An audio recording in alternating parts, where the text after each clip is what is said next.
Selon un nouveau rapport qui a fait l'effet d'une bombe, jusqu'à 90% des tests positifs au coronavirus dans plusieurs États de notre pays auraient dû être négatifs. Et avant que Facebook ne censure cette vidéo, ne dise qu'elle est fausse ou n'essaie de la fact-checker, ce rapport provient du New York Times. C'est exact, le New York Times. Selon le New York Times, je cite, les tests standards diagnostiquent un grand nombre de personnes qui peuvent être porteuses de quantités relativement insignifiantes du virus et qui sont peu susceptibles d'être contagieuses. Fin de citation. Permettez-moi de le répéter. La grande majorité des tests PCR positifs dans notre pays sont cliniquement insignifiants parce que les personnes qui sont positives ne sont pas susceptibles d'être contagieuses. Pourquoi ? La réponse est une question de cycle d'amplification.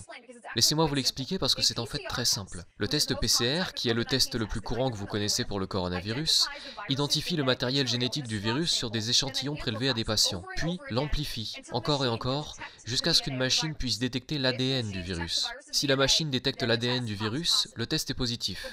Mais le nombre de fois où le matériel génétique de l'échantillon a été amplifié est extrêmement important, car il est corrélé à la charge virale. Nous savons que si vous avez le coronavirus et que vous êtes asymptomatique, vous avez probablement une très faible charge virale dans votre organisme.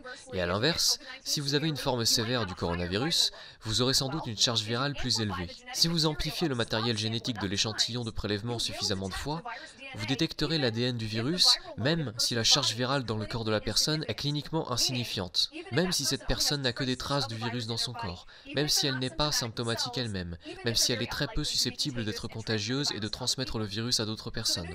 Du coup, le New York Times a examiné les données des tests effectués à New York, au Massachusetts et au Nevada, et a trouvé que, je cite, jusqu'à 90% des personnes testées positives étaient à peine porteuses du virus. Fin de citation.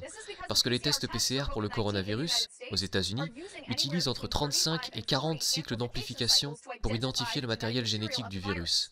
Or, de nombreux experts s'accordent à dire que tout ce qui dépasse 30 cycles d'amplification entraînera la détection de quantités inactives, mortes ou cliniquement insignifiantes du virus, et malgré ça, l'apparition du test comme positif.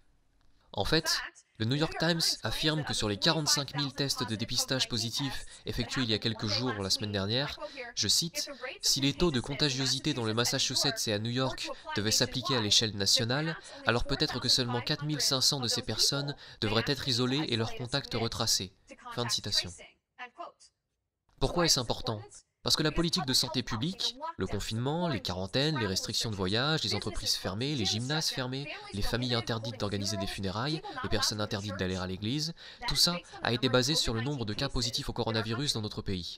Pas sur le nombre de décès, pas sur la base du taux de mortalité par infection, pas sur le taux d'hospitalisation, pas sur la capacité des services de soins intensifs. Non, non. La politique publique en matière de coronavirus dans notre pays est basée sur le nombre de cas de coronavirus, donc sur le nombre de tests positifs. Et selon le New York Times, jusqu'à 90% des tests positifs auraient dû être négatifs.